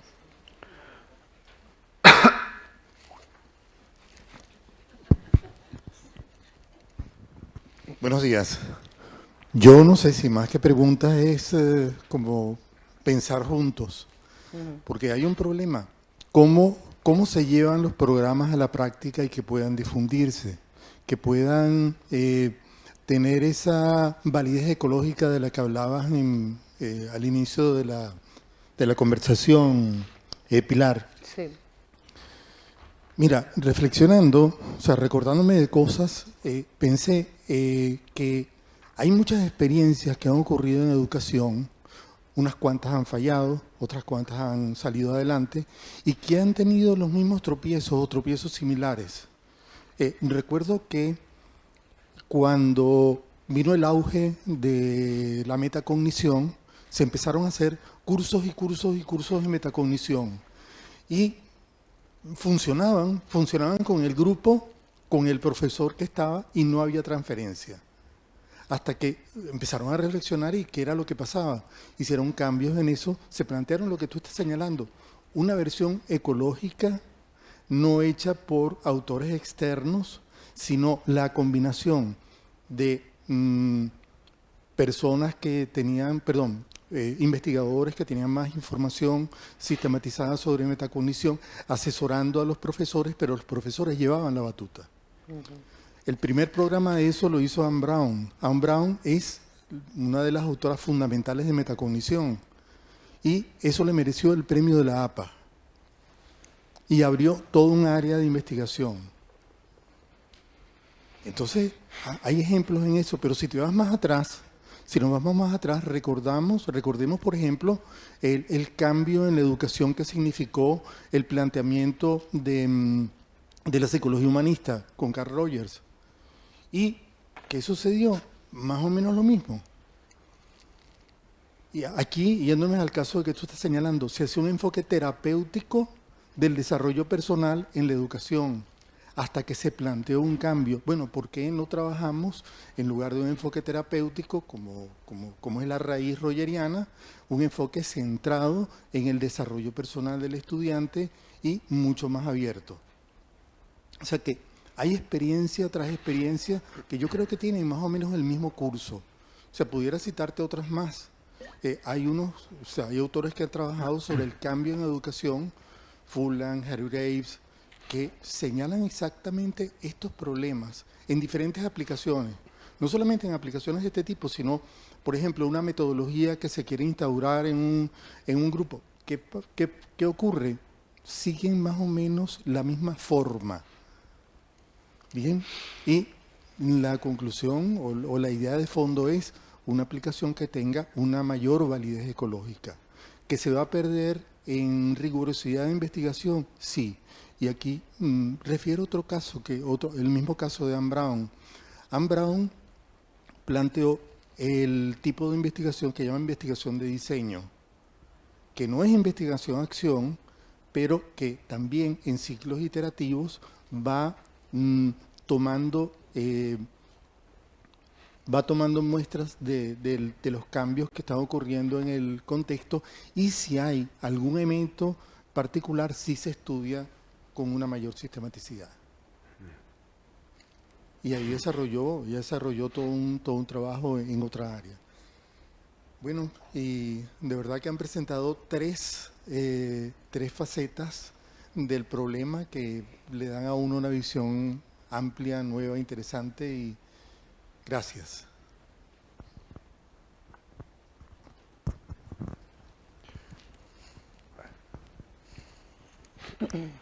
Muchas gracias por tu compartir. Verdaderamente creo que llevamos muchos años trabajando en el ámbito de mindfulness, los tres, y muchos de vosotros seguramente también. Y tenemos claridad de que primero hay que formar a los profesores. Esto desde el programa Escuelas Despiertas hemos hecho muchísimo durante años para formar a muchos profesores, y que es en cascada y con profesores comprometidos con su propia práctica, creando comunidades de práctica en las escuelas, como luego vamos a poder ofrecer de manera orgánica esas competencias o esas actitudes de mindfulness en la educación. Está claro que tenemos que ir en ese camino. De hecho, mi primer diseño para la tesis doctoral era así.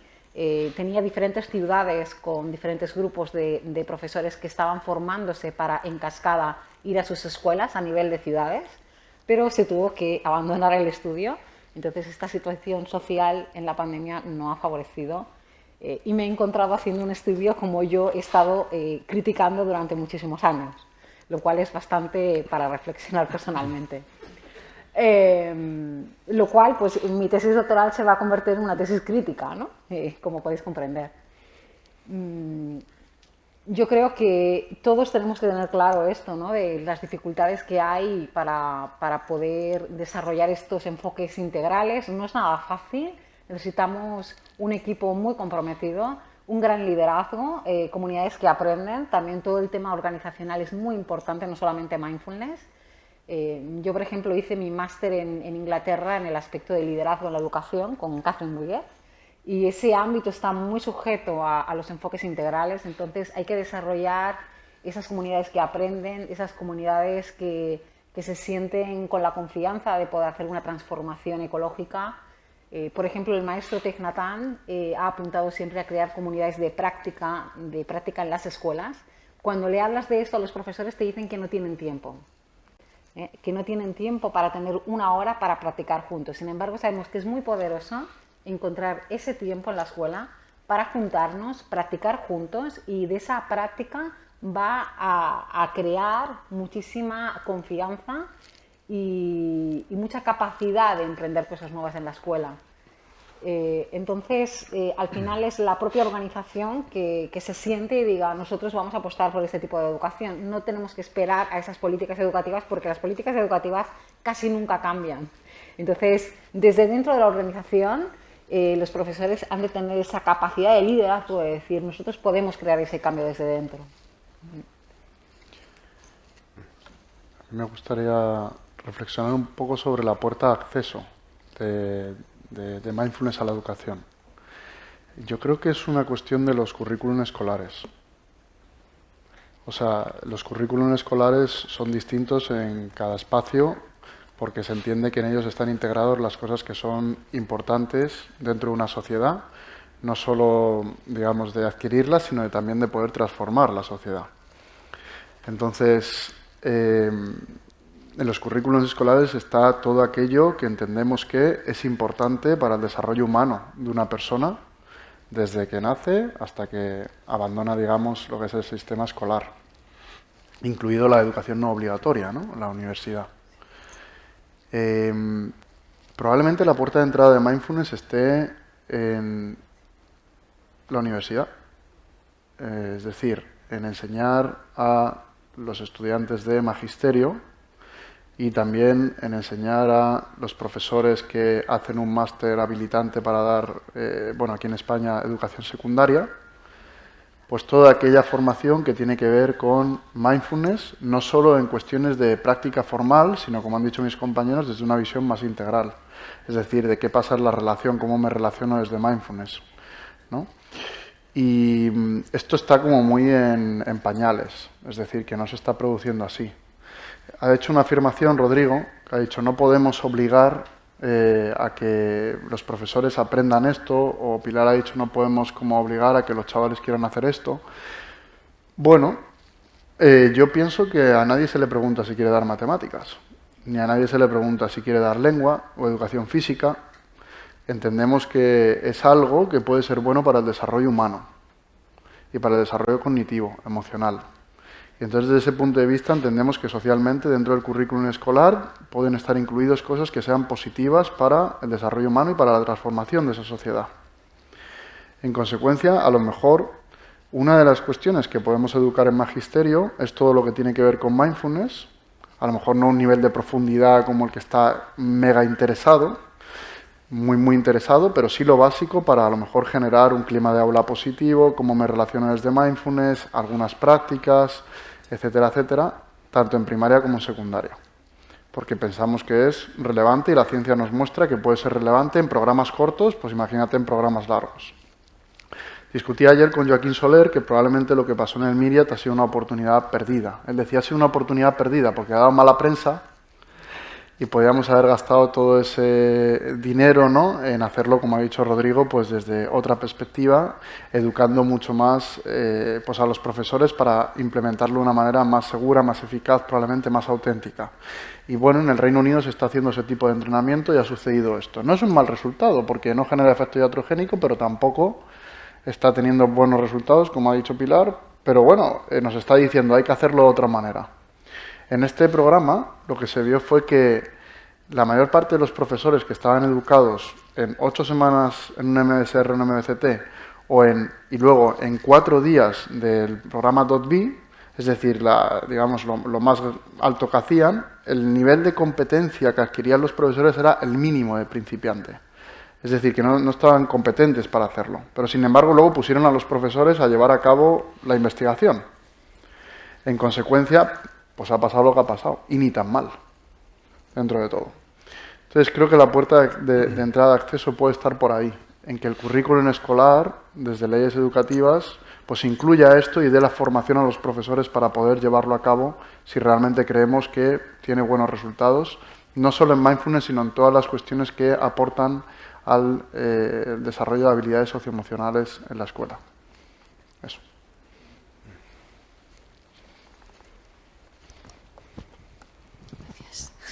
A ver, yo tenía una pregunta, pero antes, aprovechando el tema que ha salido, soy profesora de secundaria. Hace tiempo que en Aragón se están haciendo cursos en los centros de profesores de mindfulness para la gente interesada. Totalmente de acuerdo contigo, Carlos. Si algo es bueno, hay que hacerlo.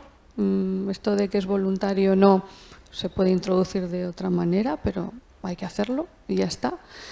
Y luego mi pregunta era, he visto la diferencia entre plantear mindfulness en secundaria y en primaria. En primaria parece que ha funcionado, en secundaria no. Sin embargo, también, no, entre comillas, eran también externos, ¿no? Los que, igual que en secundaria, ¿pensáis que eso tiene que ver con la edad en sí misma de los participantes? Que en secundaria, pues los que cambian, las personas que cambian son, o sea, es una cuestión de, no de que en primaria haya funcionado, sino que por la edad en sí, no sé, ¿sería eso o os habéis planteado otra causa? Pueden haber muchísimas variables, evidentemente en su estudio y en el mío hay muchas variables que no conocemos. En mi caso es posible que la etapa de la adolescencia es una etapa de cambios, de muchos cambios, donde normalmente eres muy crítico con todo, a todo es no lo quiero, bueno, ya lo sabes tú. Sí. Que te venga una persona desde fuera, pues también puede ser como algo diferente, también entre ellos se juntan, se comentan las cosas. No sabemos exactamente, pero claramente no solamente he hecho mindfulness con este grupo de estos profesores, que en diferentes escuelas, 3 de Barcelona, 1 de Mallorca, hemos hecho mindfulness, sino yo también he hecho en otras clases con mindfulness con adolescentes y realmente les cuesta mucho. O sea, por norma general suelen haber un grupo que les gusta, que les interesa, que de entrada les interesa, otro grupo que no les interesa para nada, que les molesta porque se encuentran con su propio estrés. Y entonces generalmente hay una tendencia a no gustarles. Entonces es muy importante cómo lo presentas, muy poco a poco, pues siempre que haya un clima escolar propicio por parte del profesorado para hacer mindfulness, no hablar de mindfulness, sino hacer mindfulness, ¿no? Eso, o sea, practicarlo desde dentro, eso también es importante. Pero de manera abrupta introducir mindfulness en 10 sesiones, pues con este tipo de alumnado que a veces es un poco complicado, te puede ir muy bien si todos están muy motivados en ello, te puede ir muy bien. O sea, yo he tenido alumnos de escuelas despiertas que han tenido problemas fantásticos en secundaria. O puede ir pues todo lo contrario. Depende de las circunstancias. Es que me lo planteo porque ni siquiera a veces el que esté la profe de siempre o la tutora garantiza que vaya a salir bien, porque igual tampoco nos hacen mucho caso. Por eso pensaba yo, pues igual es que es la edad, ¿eh? ¿Qué pasa? Sí, te comento una cosa. De mi estudio había un grupo que era de cuarto de la ESO. Ese cuarto de la ESO tenía una diferencia total con tercero de la ESO. Es que no tienen nada que ver. Es De que no tienen tercero nada a que cuarto ver. son personas distintas. Sí. En un Primero, año. segundo y tercero es complicado. Entonces, también otro de las conclusiones del MIRIAD es que posiblemente con alumnos un poco más mayores, a partir de cuarto de la ESO, Es eso. se puede aconsejar este tipo de programas. También ha pasado igual con el mío. Vale, gracias. Sí, yo solamente aportaría ahí que cuando comentaba esto de que una implementación integral tiene que ser sistémica y evolutiva, tu pregunta cabe dentro de lo evolutivo, ¿no? Es como necesitamos tener más conocimientos, no solo de mindfulness, necesitamos tener conocimientos del ciclo vital de los alumnos, de los ciclos locales de una institución, en qué estado se encuentra una escuela en particular. O sea, necesitamos saber muchas más cosas antes de elaborar un programa particular. Entonces me parece que, por supuesto que hay factores que trascienden mindfulness. Necesitamos conocer otros aspectos, ¿no? Como ese. Claro, además el clima escolar que hay en esa escuela ya va a propiciar un tipo de resultados. La cultura de la escuela va a crear un tipo de resultados. Eso también puede pasar. Yo pienso que lo que se está viendo sí que es con niños hay menos investigación, como he dicho antes, pero probablemente sea una edad donde están más receptivos a casi cualquier cosa que la adolescencia. Y como ha dicho Pilar, justo primero, segundo y tercero, y sobre todo segundo y tercero de la ESO, son edades más conflictivas. Antes era más cuarto, ahora se ha evolucionado más hacia segundo, tercero, y es significativo que en cuarto justo pues ha sido ese grupo como un poco más fácil, ¿no? Entonces la edad es algo que se está planteando bastante a través de lo de Myriad, que puede ser que sea como más fácil implementarlo con niños que en adolescentes. Nos estamos focalizando más en adolescentes porque es cuando aparecen la mayor parte de los problemas de salud mental. Y los ingleses están muy con la focalización en los problemas de salud mental. Entonces van justo como a esa edad donde empieza. Pero en mi experiencia, digamos, como instructor, es más fácil implementarlo con niños que con adolescentes y necesitas muchísimo más entrenamiento personal para hacerlo con adolescentes que con niños. Sí, quiero compartir. ¿Se me oye? Sí. A ver, yo quiero dar una opinión desde otro punto de vista, de la salud mental. Yo soy pediatra y en mi consulta veo todos los días niños con problemas de salud mental. Creo que 1 de cada 7 se queda corto. También dependerá en las zonas donde se asienten los colegios. Y me parece básico que toda persona, desde la infancia, sepa lo básico en prevención. Desde luego, igual que trabajamos la alimentación, se trabaja el ejercicio físico. Creo que la mente tenemos que aprender a conocer cómo funciona desde pequeños. Y me parece fundamental que se empiece desde pequeños a aprender la regulación, a aprender la focalización, y habrá que hacerlo de forma muy sencilla, pero a lo largo de toda la etapa escolar.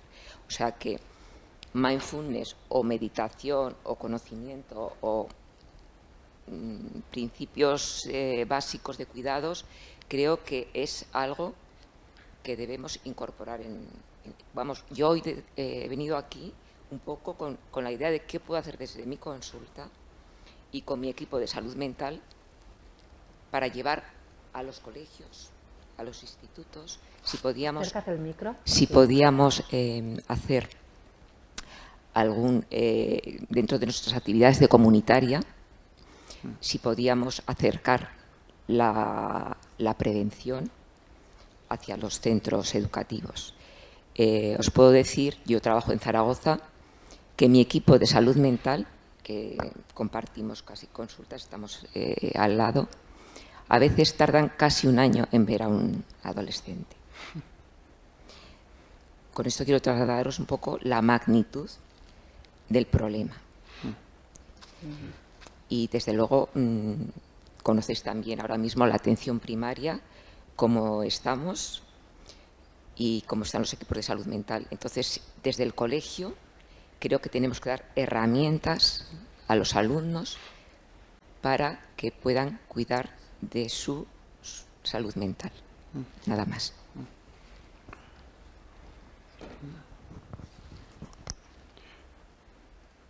Pues esa es un poco la idea, ¿no?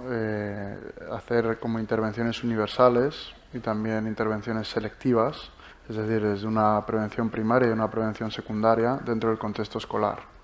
Selectivas en el sentido de poder hacer un screening para las personas los chavales que puedan tener más riesgo de desarrollar y entonces hacerlo desde ese lugar. Sí, sí. Sí, sí. Esa es un poco la idea también, ¿no? Pero, como decían los profesores, no solo que tengan la perspectiva, digamos, de salud mental los programas, sino que tengan también una perspectiva educativa. La cuestión es incluir esa perspectiva que tú decías de autocuidado, desarrollo personal dentro de la escuela y que la escuela asuma eso dentro de esa perspectiva, pero para eso los profesores se tienen que sentir cómodos haciendo algo así. Hay ejemplos en España, por ejemplo en Tenerife, en las Canarias, donde hay algunos programas y se llegó a decir, ¿no?, que se pusieron en currículum estos programas de habilidades socioemocionales. Pero luego yo he hablado con alguno de ellos y me dicen, es la hora donde que utilizamos para hacer los deberes. No, los deberes de otras asignaturas. ¿Por qué? No porque no les parezca importante, sino porque no se sienten capacitados. Entonces aquí el punto está en la capacitación. Y la mentalidad que trae mindfulness o que trae todo el tema de la salud mental no es una mentalidad que los profesores tengan integrada por la forma en que son educados en la universidad o en otros espacios.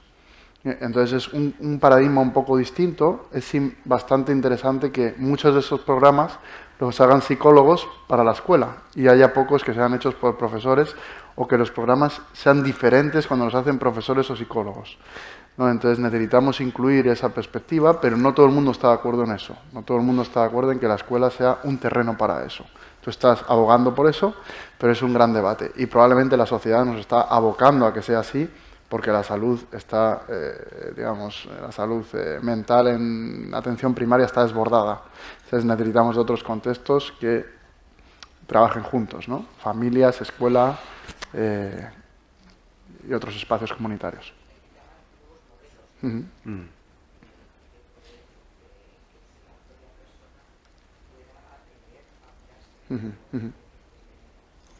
Sí, yo solo enfatizar un punto y tal vez tomando lo tuyo, sí, y tomando un poquito lo que dijiste antes, las matemáticas, ¿no?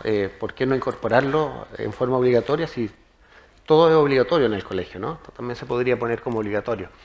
Pero fíjense la resistencia que generan las matemáticas. O sea, son obligatorias, pero cuando los chicos llegan a los 13, 14 años, habría que ver qué porcentaje de ellos les interesan las matemáticas, ¿sí? Y probablemente el porcentaje es muy bajito. Entonces, el punto que yo hago ahí es más bien reflexivo, ¿no? No es responder la pregunta de ¿hay que hacerlo o no hay que hacerlo en forma obligatoria? Yo claramente me inclino, ¿no?, por buscar modos en que el desarrollo personal, ético, integral de los alumnos sea parte del currículum.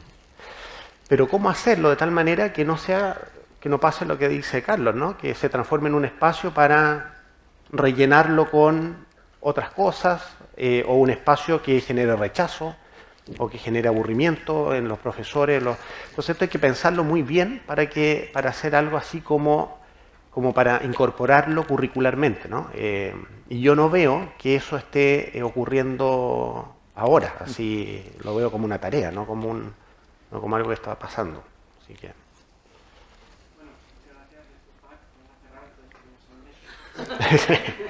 Seguro que luego tenéis ocasión de preguntarles. Estaríamos aquí haciendo muchísimo. Muchas gracias. Gracias.